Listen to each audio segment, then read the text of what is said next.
রাজধানীর সায়েন্স ল্যাবে ঢাকা কলেজ ও আইডিয়াল কলেজের শিক্ষার্থীদের মধ্যে ধাওয়া পাল্টা ধাওয়া ও সংঘর্ষ হয়েছে।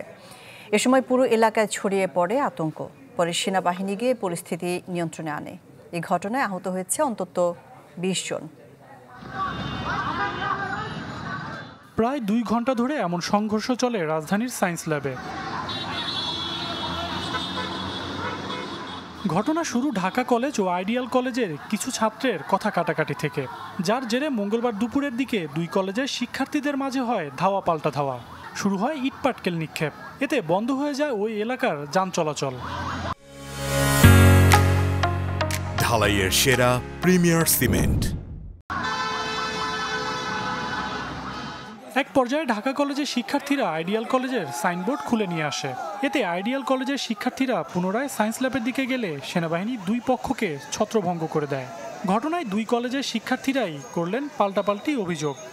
তারা এমনভাবে একটা আক্রমণ করলো, এটা আসলে আমাদের আনএক্সপেক্টেড টোটালি।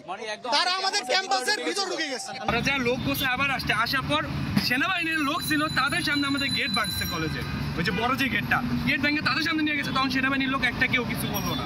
সিনিয়র নেতৃবৃন্দরা অনেকে আহত হয়েছে, আমি নিজেও আহত হয়েছি, আমার ছোট ভাইরা অনেকেই হসপিটালে আছে।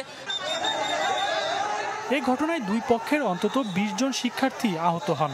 তারা ঢাকা মেডিকেল সহ বেশ কয়েকটি হাসপাতালে চিকিৎসাধীন রয়েছেন।